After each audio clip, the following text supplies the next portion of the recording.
Hello everyone, स्वागत है आपका मेरे यूट्यूब चैनल पर। आज मैं आपके लिए बहुत ज़्यादा इम्पोर्टेंट टॉपिक लेकर के आया हूँ। ये टॉपिक आप किसी भी एग्ज़ाम, कोई भी एग्ज़ाम दे लो आप, चाहे कोई भी गवर्नमेंट जॉब की प्रिपरेशन करने वाले हों या फिर आप क्लास स्टूडेंट भी हों, उन सभी के लिए महत्वपूर्ण होने वाला है। इसलिए ये क्लास इतनी महत्वपूर्ण होगी कि आप इसके बाद कोई भी संज्ञा का कोई भी क्वेश्चन गलत नहीं करोगे। क्यों? क्योंकि इसके अंदर वे चीज़ें मैंने बताई हैं जो आई थिंक आपको कोई नहीं बताता होगा। तो मैंने वे सारी चीज़ें इस क्लास में मैं बताने वाला हूँ, जो चीज़ें हर एक एग्ज़ाम के लिए, आप चाहे टीचिंग एग्ज़ाम के लिए लगा लो, क्लास स्टूडेंट्स के लिए लगा लो, किसी भी एग्ज़ाम के लिए लगा लो, बहुत ज़्यादा महत्वपूर्ण होने वाली है ये क्लास। और ये क्लास इस क्लास का नाम क्या है? संज्ञा। और संज्ञा एक इम्पोर्टेंट टॉपिक होता है। क्लासेस आप थर्ड क्लास, फोर्थ क्लास से लेकर के वहाँ से स्टार्ट हो जाता है और आप अंतिम समय तक पढ़ते रहते हो इसको, 10-12 तक भी पढ़ते रहते हो। तो आई थिंक आपको ये मुझे लगता है कि आपने पढ़ा होगा ये टॉपिक, लेकिन अच्छे तरीके से मैं आपको कैसे पढ़ा सकता हूँ, ये मैं आज आपको बताऊंगा इस क्लास में। तो आइए बिना देरी करते हुए इस क्लास को स्टार्ट करते हैं। हमारा आज का टॉपिक क्या है? संज्ञा। ठीक है, संज्ञा। अच्छा, संज्ञा को किस किस ने संज्ञा नाम सुना है? संज्ञा, जय, संज्ञा। संज्ञा सुना है नाम कभी? जैसे से, ये अनुस्वार है, इसके ऊपर आपको अनुस्वार दिख रहा होगा। संग, नाक से आवाज आ रही है अनुस्वार से। फिर ये क्या है? गे, है ना? गे, गे का आप अगर वर्ण विच्छेद करेंगे, वर्ण विच्छेद करेंगे तो क्या होगा, ये आपको शायद पता भी होगा। ये मैंने आई थिंक फर्स्ट या सेकंड वीडियो में मैंने करवाया भी होगा, है ना? इसका संधि विच्छेद करेंगे तो जे प्लस ये। आई थिंक आप रिलेट कर पा रहे होगे उस वीडियो से जिसने मेरी स्टार्टिंग से क्लास देखी है। तो इनका अगर वर्ण विच्छेद करेंगे तो मैंने सभी संयुक्त अक्षरों का वर्ण विच्छेद करके बताया था। तो गे का जब वर्ण विच्छेद करेंगे तो क्या होगा? ये आधा और ये, तो ये क्या बन गया? आधा जे और ये। इसकी ध्वनि ये होती है, मैंने बता रखी है आप, ये वाली, ये ध्वनि निकलेगी। तो हम इसको पूरा लिखे संज्ञा को, ऊपर अनुस्वार और जय और ये और आकी मात्रा, संज्ञा। तो ये क्या होगा? इसका उच्चारण होगा। ये उच्चारण, ये इसका वास्तविक उच्चारण है। ठीक है, ये वास्तविक उच्चारण है। लेकिन आप जब एनसीईआरटी की बुक देखते हो तो उसमें वर्तमान में जो यूज करने लगे हैं वो संज्ञा नाम ही यूज करते हैं। आपने कभी एनसीईआरटी पुस्तक में देखा होगा तो आप जानते होंगे इस बारे में। लेकिन इसको संज्ञा भी बोलते हैं। तो आप कंफ्यूज मत होना, संज्ञा या संज्ञा दोनों ही एक ही नाम है। ठीक है, आई थिंक आप संज्ञा के बारे में समझे होंगे। चलो आगे चलते हैं। अच्छा, संज्ञा किसे कहते हैं? सबसे पहली बात कि संज्ञा किसे कहते हैं, ये तो मैंने ऊपर परिभाषा लिख दी जो आप फर्स्ट क्लास से ही पढ़ते आ रहे हो। आज तक भी हम इसी परिभाषा को पढ़ते आ रहे हैं। लेकिन क्या संज्ञा क्या चीज होती है?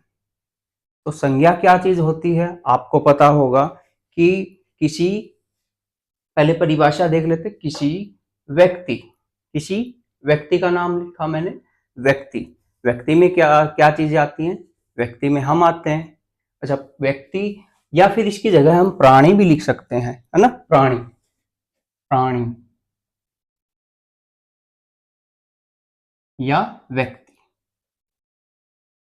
या व्यक्ति। अच्छा, व्यक्ति और प्राणी में डिफरेंस क्या है, अंतर क्या है, कोई बता सकता है मुझे? व्यक्ति और प्राणी में क्या अंतर है? क्या ये दोनों लिविंग थिंग्स है या नॉन लिविंग थिंग्स है? ये दोनों चीज लिविंग थिंग्स है। देखो, प्राणी जो होता है उसके अंदर वे सभी चीजें आ जाती हैं जो सांस लेती हैं, यानी कि छोटे छोटे कीड़ों से लेकर यानी इंसेक्ट से लेकर के पशु पक्षी, है ना, जो जलीय जीव हैं या फिर उभयचर हैं, जो हर जगह रहते हैं, जो सांस ले सकते हैं यानी कि लिविंग थिंग्स हैं, वो सारी चीजें इसके अंदर आ जाएंगी। लेकिन व्यक्ति के अंदर क्या होगा? व्यक्ति के अंदर हम मानव जाति वाले जितने भी होमो सैपियंस होते हैं वो सारे व्यक्ति के अंदर आते हैं। तो आप इनमें इसमें कंफ्यूज मत होना कि ये भी हो सकता है किसी व्यक्ति या प्राणी भी लिख सकते, किसी प्राणी, वस्तु, स्थान व भाव के नाम को संज्ञा कहते हैं, तो ये ऐसे भी हो सकता है। तो क्या करते हैं, चलो व्यक्ति का मतलब क्या हुआ, यानी मनुष्य, है ना, मनुष्य जाति। आगे लिखा है वस्तु। वस्तु, आप वस्तु को भी जानते हो, जैसे कोई भी चीज, जैसे व्हाइट बोर्ड, मार्कर, ये सारी क्या चीजें हैं? वस्तु हैं। उसके बाद स्थान, स्थान भी ये सारी चीजें क्या है? जैसे मैं जहाँ रहता हूँ ये भी एक स्थान है, आप जहाँ रहते हो ये भी एक स्थान होगा, कोई गांव में रहता होगा, कोई शहर में रहता होगा, कोई कस्बे में रहता होगा ना, कोई राजधानी में रहता होगा, तो अलग अलग स्थान है ये, है ना।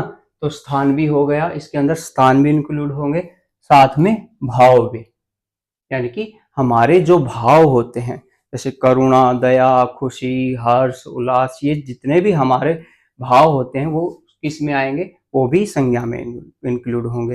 तो क्या हम ये कह सकते हैं कि इस दुनिया में जितनी भी चीजें हैं या दुनिया में जो भी हम देखते हैं या अनुभव करते हैं, क्या वो सभी चीजें संज्ञा होंगी? तो इसका जवाब होगा कि हम जिनके बारे में जानते हैं या नहीं भी जानते हैं तो वो सारी चीजें ही संज्ञा होंगी। कैसे होंगी? जैसे कि मैं किसी गांव में रहता हूं और उस गांव के मैं सभी लोगों के नाम नहीं जानता, है ना। मैं किसी किसी के नाम जानता हूं लेकिन सभी के नाम नहीं जानता। तो क्या मैं उनके नाम नहीं जानता तो क्या वो संज्ञा नहीं है? तो वो भी संज्ञा है, क्योंकि वो मैं नहीं जानता लेकिन है तो संज्ञा ही, है तो कोई व्यक्ति ही, है ना। तो मतलब कहने का मतलब सभी जो चीजें हैं, चाहे सजीव हो, निर्जीव हो, मूर्त हो, अमूर्त हो, चलायमान हो, स्थिर हो, जितनी भी चीजें आप आसपास देख पा रहे हो वो सारी चीजें संज्ञा होंगी। यानी कि मेरा पूरा शरीर, यानी कि आंख, कान, नाक, जितने भी सब कुछ है, वॉच, मार्कर, है ना, व्हाइट बोर्ड, जितने भी इस रूम के अंदर सारी चीजें हैं वो सभी चीजें क्या होंगी? एक संज्ञा ही होंगी, संज्ञा शब्द ही होंगी। आई थिंक आप संज्ञा शब्द के बारे में इतना जान गए होंगे कि संज्ञा हर चीज होती है, ठीक है। यानी व्यक्ति, वस्तु, स्थान, ये इन्हीं चीजों पर पूरा संसार कायम है, यानी कि इन्हीं चीजों, ये शब्द ही पूरे संसार में प्रचलित है और इन्हीं शब्दों से ही, और इन्हीं ये सारे शब्द ही संज्ञा कहलाते हैं। यानी कि आप ये परिभाषा आपको पता है, सबको मुझे बताने की आवश्यकता नहीं पड़ेगी शायद। तो किसी व्यक्ति, वस्तु, स्थान व भाव के नाम को क्या कहेंगे? हम संज्ञा कहेंगे। जैसे कि मैंने अपना नाम लिखा अमित, ठीक है, तो अमित क्या है? एक संज्ञा शब्द है क्योंकि मैं आपके सामने हूं, दृश्य हूं, मतलब मुझे आप देख सकते हो, ठीक है। फिर लिखा मैंने एक लड़का, लड़का, लड़का भी एक संज्ञा है। ये कौन सी संज्ञा हो गई? जातिवाचक संज्ञा, ये भी आप जानते हो। फिर मैंने लिखा हिमालय, हिमालय क्या है? हिमालय एक स्थान का नाम है। समझ रहे हो आप या नहीं समझ रहे? आई थिंक आप समझ रहे होगे। तो आगे देखते हैं संज्ञा के भेद। तो संज्ञा के भेद और देखते हैं जल्दी से।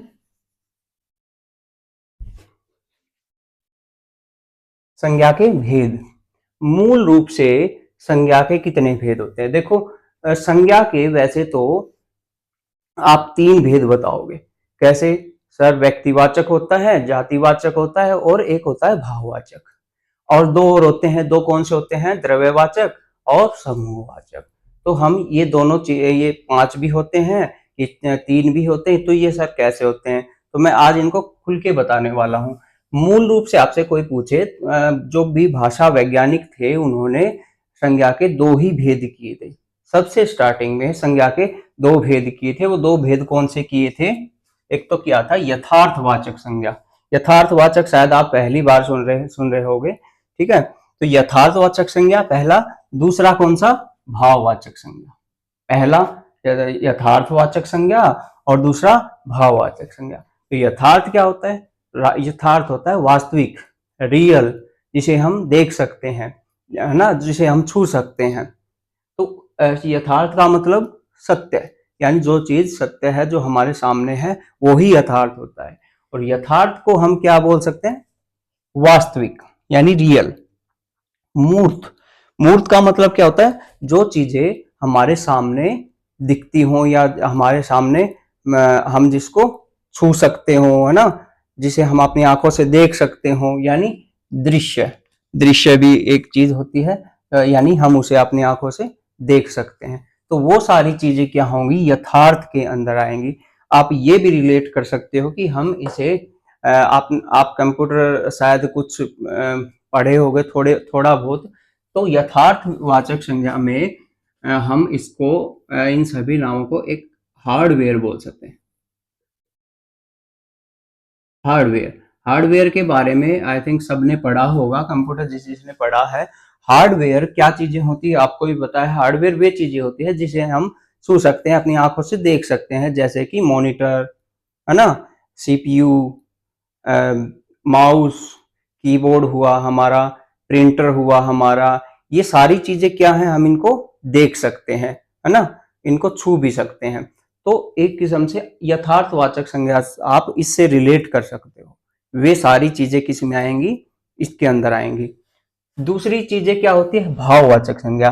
भाववाचक संज्ञा यानी कि अवास्तविक, यानी जो वास्तव में ना हो, जो जिसे हम ना देख सके। अमूर्त, जिसे हम छू ना सके। अदृश्य, यानी अदृश्य का मतलब वह जिसे हम देख नहीं सकते। तो इसे हम किससे रिलेट कर सकते हैं कंप्यूटर में? सॉफ्टवेयर से। इससे सॉफ्टवेयर से। सॉफ्टवेयर क्या होते हैं? सॉफ्टवेयर वे होते हैं, तो आपको पता है सॉफ्टवेयर को हम सिर्फ इंस्टॉल कर सकते हैं, हम देख नहीं सकते उनको। जैसे कि कोई भी विंडो हुआ, है ना, कोई भी ऐप उसके अंदर डाल दिया, है ना, इंस्टॉल कर दिया, तो वो सारी चीजें क्या होती है? उसका अंदर का जितना भी प्रोसेस होता है, वो सारी चीजें भाववाचक संज्ञा से हम रिलेट करते हुए सॉफ्टवेयर को समझ सकते हैं। ठीक है, सॉफ्टवेयर के जरिए हम भाववाचक को समझ सकते हैं। आई थिंक आप यथार्थवाचक संज्ञा और भाववाचक संज्ञा को समझ रहे होंगे। तो आपसे कोई पूछे मूल रूप से संज्ञा के कितने भेद होते हैं, तो आप दो ही बताओगे, यथार्थवाचक संज्ञा और भाववाचक संज्ञा। ठीक है। अब देखो क्या क्या भाषा वैज्ञानिकों ने इसके चार भेद कर दिए। इसके यथार्थवाचक के चार भेद किए। व्यक्तिवाचक संज्ञा, जातिवाचक संज्ञा, द्रव्यवाचक संज्ञा और समूहवाचक संज्ञा। कितने भेद किए? चार। ये आपको चारों याद होने चाहिए। आई थिंक आप सभी जानते भी होंगे और ये सभी आपने पढ़े भी होंगे। लेकिन मैं फिर से बता देता हूं, ये यथार्थवाचक संज्ञा के भेद हैं। व्यक्तिवाचक संज्ञा, जातिवाचक संज्ञा, द्रव्यवाचक संज्ञा और समूहवाचक संज्ञा। अच्छा, व्यक्तिवाचक संज्ञा और इधर क्या बचा? एक भाववाचक संज्ञा। कितने हो गए टोटल? 1 2 3 4 और 5। अगर आपसे टोटल संज्ञा के भेद पूछे, आपको किसी किसी पुस्तक में क्या मिलेगा? आपको किसी किसी पुस्तक में संज्ञा के 5 भेद मिलेंगे। कौन कौन से? व्यक्तिवाचक, जातिवाचक, भाववाचक, द्रव्यवाचक और समूहवाचक। ये आपको देखने को मिलता है। लेकिन वास्तव में कितने भेद होते हैं संज्ञा के? आइए जानते हैं। तो आप वर्तमान में क्या हुआ, एक चीज मैं और बता देता हूं। वर्तमान में क्या, पहले इनको देख लेते हैं। व्यक्तिवाचक संज्ञा आप हम आगे पढ़ेंगे। जातिवाचक संज्ञा को भी हम पढ़ने वाले हैं। अच्छा, द्रव्यवाचक और समूहवाचक को आप जान लो पहले। द्रव्यवाचक और समूहवाचक।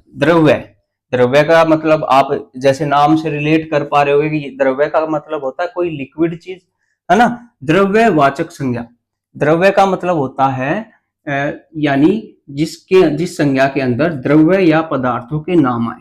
अच्छा सा द्रव्य में क्या क्या चीजें आती है? द्रव्य में आपके पानी, दूध, तेल, घी, है ना, ये सारी चीजें किस में आ जाती हैं? द्रव्यवाचक में। तो ये द्रव्यवाचक संज्ञा के उदाहरण दिए मैंने। ऐसे ही पदार्थों के नाम भी किस में आएंगे? पदार्थों के भी सभी नाम किस में आएंगे?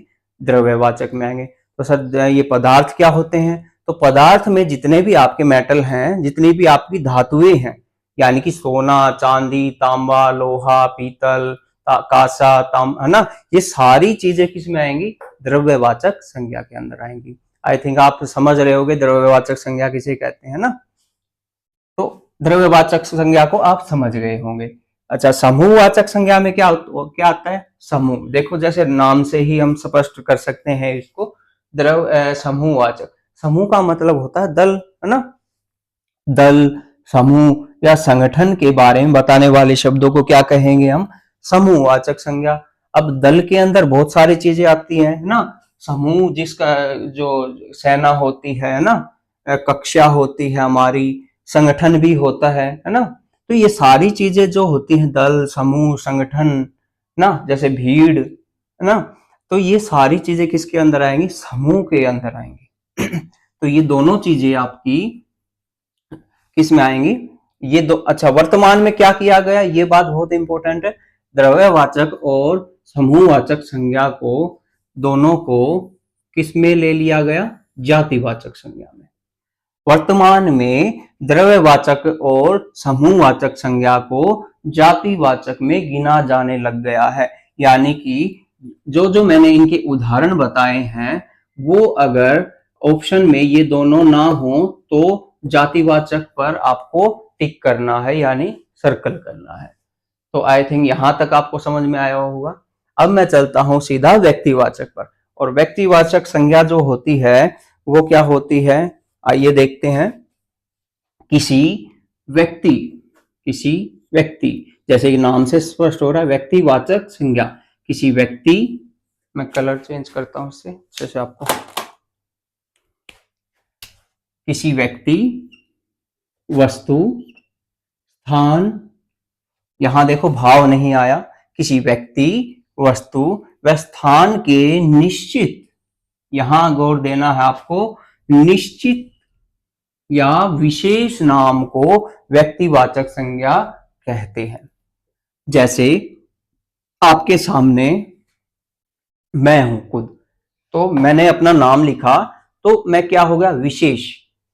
जैसे मैंने लिखा आम की गुठली, है ना, जैसे मैंने लिखा आम की गुठली। मैंने, अगर मैं बोलता सिर्फ गुठली या फिर मैं बोलता लकड़ी, तो फिर वो क्या होती? वो व्यक्तिवाचक संज्ञा नहीं होती। ये व्यक्तिवाचक किसी विशेष का नाम ले रहे हैं, अमित का नाम ले रहे हैं। जैसे मैं आपका नाम लूं, तो ऐसे ही आम की गुठली, ठीक है। जैसे मैंने लिया नाम हरियाणा, ठीक है, फिर दिल्ली, दिल्ली एक राजधानी है ना, तो केंद्र शासित प्रदेश भी है। तो देखो, व्यक्ति का नाम, व्यक्ति का नाम आ गया, वस्तु का नाम गुठली, और किस चीज की गुठली? आम की ही गुठली, ना कि किसी और फल की गुठली, सिर्फ आम की गुठली, इसलिए ये विशेष हो गई। जैसे हरियाणा, हरियाणा, हरियाणा क्या है? एक, हरियाणा क्या है? एक राज्य। तो आप जिस भी राज्य से हो, तो वो राज्य जो होता है, अगर मैं उस राज्य का नाम ले लूं कि उत्तर प्रदेश, है ना, या फिर मैं लूं हरियाणा, या फिर मैं लूं जम्मू कश्मीर, या फिर मैं कुछ भी हिमाचल, यूपी, बिहार, छत्तीसगढ़, जितने भी जो भी राज्य हैं, तमिलनाडु, ये सारे क्या होंगे? जैसे ही मैं नाम लूंगा इनके, ये व्यक्तिवाचक में आ जाएंगे। क्यों आएंगे? क्योंकि मैं स्पेशल नाम ले रहा हूं। लेकिन मैं कहूं राज्य, राज्य के अंदर तो सारी चीजें, सारे राज्य आ गए, है ना, जितने भी 28 हैं वे सभी की सभी राज्य उसमें आ गए। तो वो क्या होगा? व्यक्तिवाचक ना होकर के क्या हो जाएगा? जातिवाचक हो जाएगा, क्योंकि वो जाति बता रहा है कि राज्य बहुत सारे हैं। ऐसे ही क्या होता है, आगे देखते हैं। तो आई थिंक व्यक्तिवाचक आपको समझ में आया होगा। किसी विशेष या निश्चित, निश्चित नाम बता रहा हूं ना मैं, राज्य का नाम, राज्य नहीं बोला मैंने निश्चित का नाम बताया कि हरियाणा, या मैंने निश्चित एक नाम बोला कि दिल्ली, मैंने एक निश्चित नाम बोला कि गुठली नहीं, आम की गुठली। जैसे मैंने बोला पंखा, तो पंखा तो एक पंख की तो जातियां होती हैं, कोई किसी कंपनी का होता है, कोई किसी कंपनी का होता है। मैंने बोला बल्ब, बल्ब तो अलग अलग कंपनी के होते हैं, कोई हैवेल्स का होता है, कोई बजाज का होता है ना।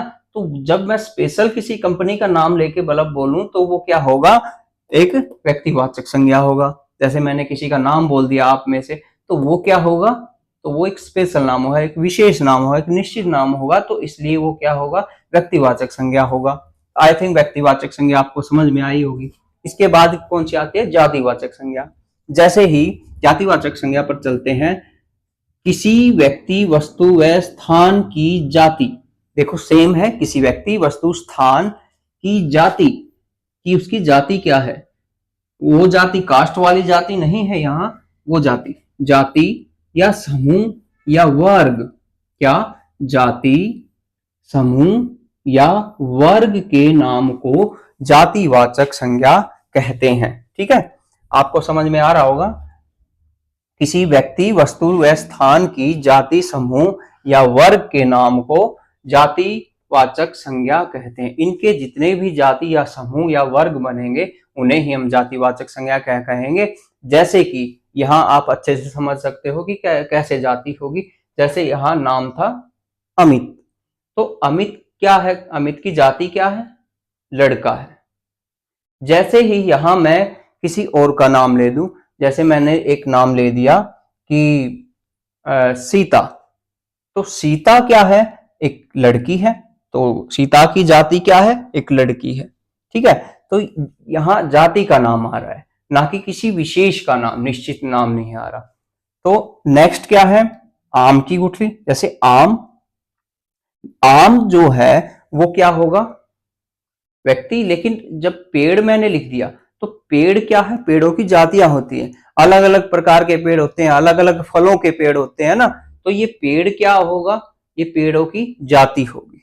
अगर मैंने स्पेशल नाम दे दिया आम का पेड़ या केले का पेड़, है ना, बबूल का पेड़, तो वो क्या होगा, व्यक्ति। लेकिन जब पेड़ ले देते हैं तो पेड़ एक जाति हो जाती है। ठीक है, ऐसे ही राज्य, तो देखो हरियाणा, हरियाणा क्या है, एक राज्य है, तो यहां मैंने लिख दिया राज्य, क्योंकि राज्य एक जाति है ना, देश एक जाति है।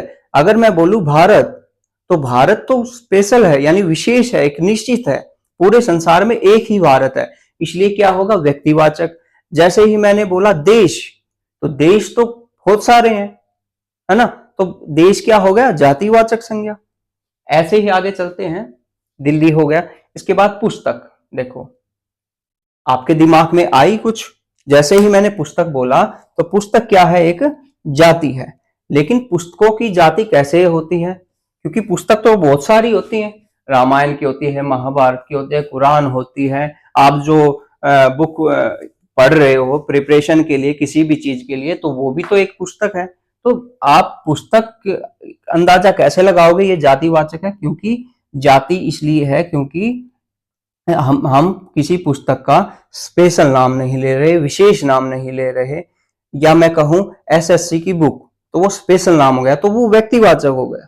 लेकिन सिर्फ बुक का नाम लूं या पुस्तक का नाम लूं तो क्या होगा, जातिवाचक। ऐसे ही नदी दिख रही है आपको, नदी, नदी क्या है, एक नदी क्या होता है, यानी कि एक बहुत, क्या बोलते हैं उसको, जो नदियां होती हैं वो, जैसे गंगा, है ना, नदी का नाम मैंने स्पेशल बोला गंगा, या बोला यमुना, या बोला सरस्वती, है ना, जो भी नदी, कावेरी नदी। तो जब जब भी मैं उन नदियों के नाम लेता हूं स्पेशल, तो वो तो हो जाएंगी व्यक्तिवाचक में। लेकिन जैसे ही नदी बोला तो ये किस में चला जाएगा, जातिवाचक में। क्यों चला जाएगा जातिवाचक में, क्योंकि इसमें तो बहुत सारी नदियां होती है और नदियों की भी जातियां होती हैं, तो इसलिए ये नदी भी एक जाति हो गई। गांव बोला मैंने, गांव में बहुत सारी चीजें क्या होती हैं, गांव में, गांव बहुत सारे होते हैं, अनगिनत होते हैं, तो इसलिए ये एक जाति है। मैंने स्पेशल एक गांव का नाम ले दिया, किसी भी गांव का नाम लिया तो वो क्या होगा, एक व्यक्तिवाचक संज्ञा। आई थिंक आपको व्यक्ति और जातिवाचक संज्ञा में कुछ अंतर समझ में आया होगा। ऐसे ही आगे चलते हैं, भाववाचक संज्ञा पर। भाववाचक संज्ञा पर चलते हैं जल्दी से। किसी व्यक्ति, वस्तु व स्थान के भाव के नाम, इन सभी के भाव के नाम को क्या कहेंगे? भाववाचक संज्ञा कहते हैं। जैसे चिंता, देखो भाव क्या होते हैं? इन्हें हम देख नहीं सकते, यानी अमूर्त होते हैं, छू नहीं सकते, ये हमारे सॉफ्टवेयर होते हैं, अवास्तविक होते हैं। तो इसमें चिंता हुआ, करुणा, खुशी, दुख, शर्म, गुस्सा, बुढ़ापा, मानवता, बुराई, अच्छाई आदि। तो ये सारी चीजें हम इन्हें देख नहीं सकते और ये सारी चीजें अवास्तविक होती हैं और अदृश्य भी होती हैं। तो ये सारी चीजें भाववाचक संज्ञा में गिनी जाती हैं। तो आई थिंक मैं समझता हूं कि आपको व्यक्तिवाचक, जातिवाचक और भाववाचक के बारे में पता लगा होगा। लेकिन सबसे इंपॉर्टेंट जो चीज है वो यहां है, ठीक है। सबसे इंपॉर्टेंट चीज, इन सभी चीजों का सार यहां है। क्यों है? क्योंकि जब हम कोई भी प्रिपरेशन करते हैं, किसी भी गवर्नमेंट एग्जाम के लगा लो या किसी भी क्लास स्टूडेंट्स लगा लो, तो हम उस आंसर तक नहीं पहुंच पाते। क्यों नहीं पहुंच पाते? क्योंकि हमें ये सिर्फ रटी होती हैं और हमें रटना नहीं है, इनको समझना है। मैं आपको ऐसी ट्रिक या ऐसी चीजें बताने वाला हूं जिससे आप डायरेक्ट आंसर पर पहुंच सकते हो। तो आइए इन्हें देखते हैं, इन नोट्स को हमें अच्छे से समझ में आएगा और भी अच्छे से। तो व्यक्तिवाचक संज्ञा, देखो व्यक्तिवाचक संज्ञा जो होती है, यहां गौर से देखना सभी बच्चे, सभी स्टूडेंट्स। व्यक्तिवाचक संज्ञा क्या होती हैं? सबसे पहले व्यक्तिवाचक ध्यान करो। व्यक्तिवाचक क्या? किसी निश्चित विशेष नाम को व्यक्तिवाचक कहते हैं। तो व्यक्ति का जब नाम लेते हैं तो क्या हम उन्हें देख सकते हैं? बिल्कुल। तो ये दृश्य होती हैं, इन्हें हम देख सकते हैं। प्लस में सदैव एक वचन, जो जितनी भी व्यक्तिवाचक संज्ञाएं हैं वो एक वचन में काउंट होती हैं, एक वचन में गिनी जाती हैं। तो व्यक्तिवाचक जो संज्ञा है वो दृश्य होंगी प्लस सदैव एक वचन होंगी। ये आपको याद रखना है, वेरी इंपॉर्टेंट। दूसरा, जातिवाचक संज्ञा। जातिवाचक संज्ञा क्या होंगी? दृश्य, यानी इन्हें भी देखो, लड़का जातिवाचक में लिखा था, लड़का को देख सकते, पेड़ को देख सकते हो, एक राज्य को, पुस्तक को, नदी को, गांव को, इनको देख सकते हो आप। तो ये भी दृश्य होंगी, दृश्य होंगी ना। प्लस में बहुवचन, देखो ये बहुवचन होंगी या वे एक वचन जिनका बहुवचन बनाया जा सके। जैसे एक शब्द लिया मैंने, पुस्तक। क्या लिया? पुस्तक। अब आप बताओ, पुस्तक व्यक्तिवाचक है, जातिवाचक है या भाववाचक है? तो पुस्तक क्या होगी? ना तो व्यक्तिवाचक होगी, ना भाववाचक होगी, जातिवाचक होगी। क्यों होगी? इसलिए होगी क्योंकि, अच्छा सबसे पहले ये देखो, दृश्य है, दृश्य, हाँ पुस्तक का बिंब बन रहा है हमारे दिमाग में। तो दृश्य है, दृश्य अदृश्य, यानी कि भाव तो वैसे ही कट गया, भाव तो हो नहीं सकता, इन दोनों में से हो सकता है, या तो व्यक्ति हो सकता है या जातिवाचक हो सकता है। अच्छा, पुस्तक जो है वो एक वचन है या बहुवचन है, या बहुवचन बनाया जा सकता है? तो पुस्तक का बहुवचन बनाया जा सकता है क्या? पुस्तकें।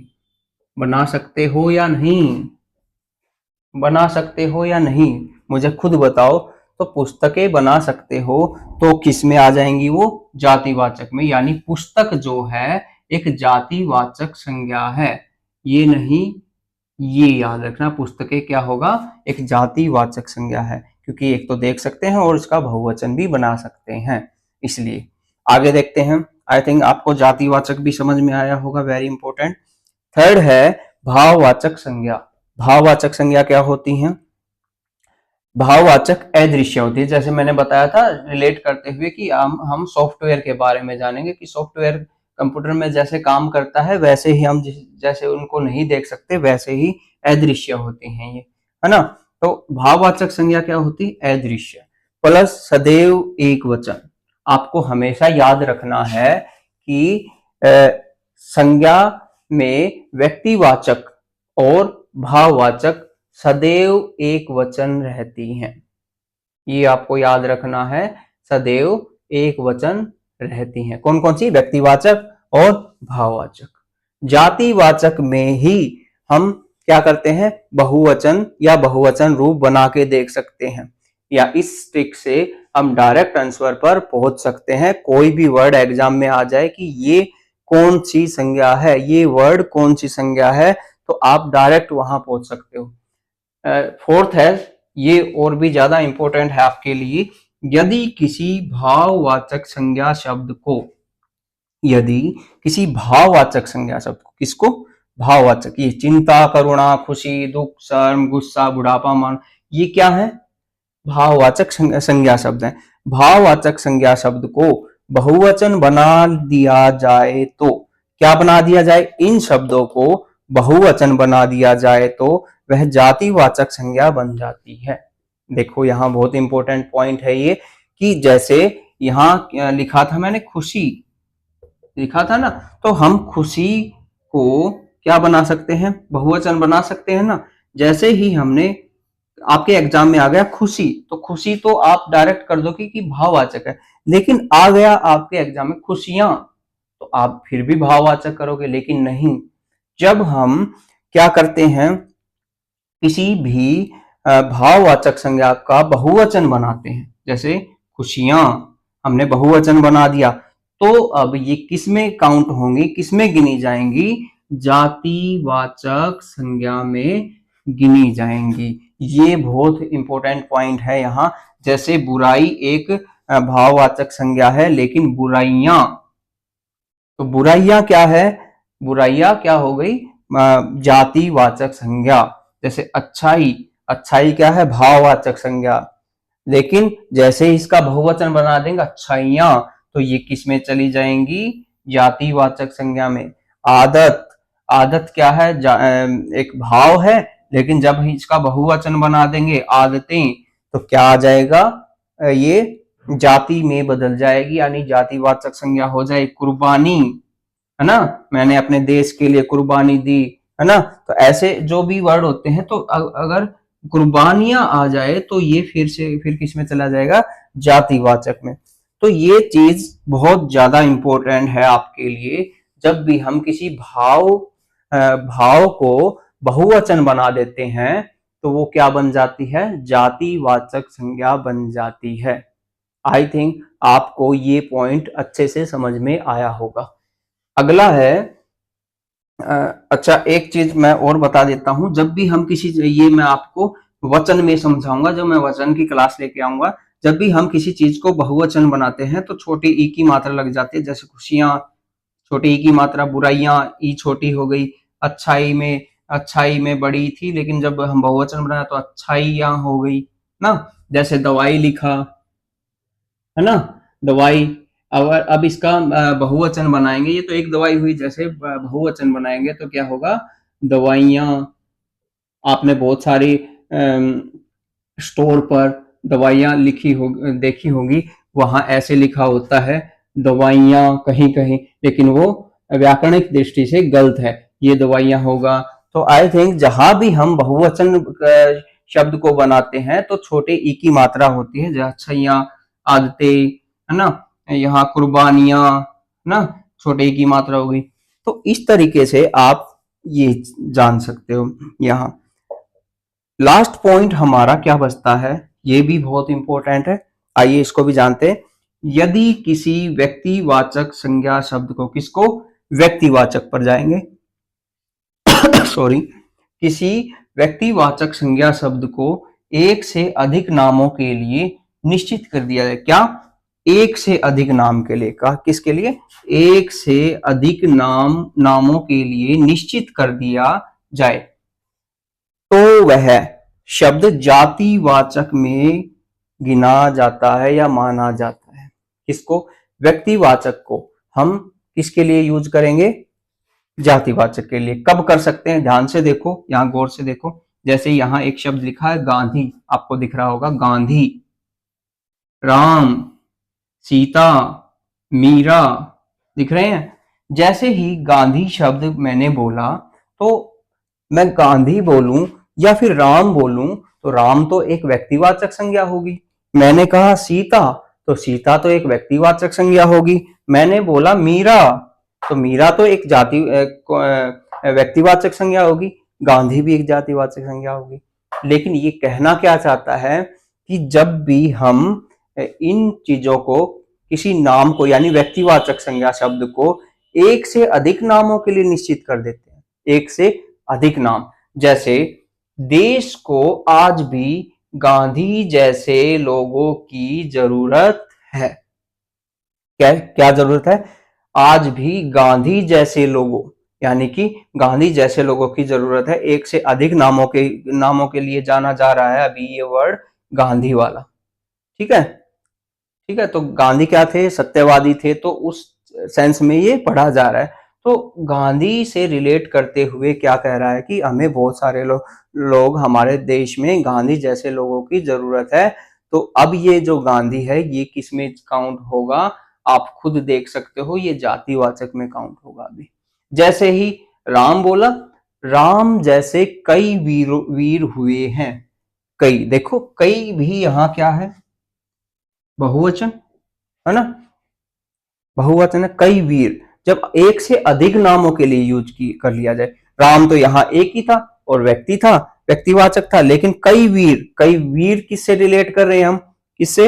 राम जैसे वीर योद्धा, राम जैसे वीर हमें आज के समय में उनकी जरूरत है। तो बहुत सारे वीरों के बारे में कह रहा है। तो यहाँ जो राम आया है ये जातिवाचक में गिना जाएगा। ऐसे ही सीता, आज भी कई सीताएं समाज में हैं, आज भी कई सीताएं समाज में हैं।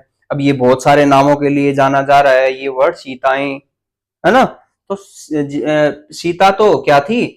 व्यक्तिवाचक थी, लेकिन जब सीताएं बोलेंगे तो क्या हो जाएगा? जातिवाचक। एक से अधिक नामों के लिए हम इसको गिन रहे। मीरा, मीरा मीरा तो एक व्यक्तिवाचक है, लेकिन जब भारतीय नारियां मीरा है, सारी की सारी जो भारतीय नारियां हैं वो मीरा जैसी हैं, है ना, मीरा के समान है। तो यहाँ मीरा जो है वो भारतीय नारियों से इसकी वो तुलना की जा रही है कि सारी भारतीय नारियां क्या है? मीरा है। तो हम इसको, मीरा को किस में काउंट करेंगे? जातिवाचक में काउंट करेंगे, जब एक से अधिक नामों के लिए इसे निश्चित कर लिया जाता है। तो आई थिंक आपको आज की क्लास बहुत ज्यादा इंपॉर्टेंट लगी होगी। क्यों? क्योंकि मैं जानता हूं कि पढ़ने वाले जितने भी बच्चे होते हैं वो क्या करते हैं कि हमें पॉइंट टू पॉइंट बताया जाए, ना कि हमें ये परिभाषाएं, क्योंकि परिभाषाएं कोई भी याद कर सकता है, लेकिन हमें तो क्या करना होता है एग्जाम में? हमें आंसर तक पहुंचना होता है मेनली। तो हम आंसर तक कैसे पहुंच सकते हैं? जब हम कुछ पॉइंट याद कर लें। जैसे कि मैंने यहाँ ये पॉइंट जो लिखे हैं ये वेरी वेरी इंपॉर्टेंट हैं। चाहे आप किसी भी गवर्नमेंट एग्जाम की तैयारी करने वाले हो, क्लास के स्टूडेंट्स हो, ये बहुत ज्यादा इंपॉर्टेंट है। तो आप मेरे साथ साथ नोट्स बना रहे होंगे, और मैं जैसे जैसे आगे बढ़ता जा रहा हूँ क्लास को लेकर के, शायद एक महीने में हम पूरी व्याकरण कंप्लीट कर चुके होंगे, और मुझे लगता है आप मेरे साथ साथ नोट्स भी बना रहे होंगे। तो जल्द ही आपके एग्जाम भी आने वाले हैं, आपके पास एक या दो महीने के आसपास हैं आपके पास। तो आप इनको बिना स्किप किए हुए इस पूरे वीडियो को ध्यान से देखा करो, उसके बाद ही आपको अच्छे से समझ में आएगा।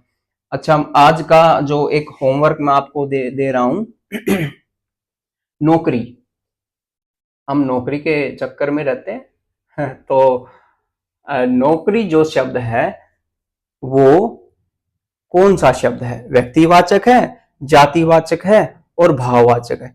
इन तीनों में से नौकरी कौन सा शब्द है? ये इसका उत्तर मैं नेक्स्ट क्लास में बताने वाला हूं। तो इसका जो भी आंसर होगा आप कमेंट बॉक्स में जरूर करना। ठीक है, तो आई थिंक ये क्लास बहुत लंबी हो गई है, तो मैं आज बस इतनी ही क्लास लूंगा। तो आपको ये वीडियो अच्छी लगी हो तो लाइक शेयर सब्सक्राइब करें। बाकी आपकी इच्छा पर डिपेंड है सब कुछ। तो आइए इस क्लास से विराम लेते हैं। Thank you. जय हिंद, जय भारत।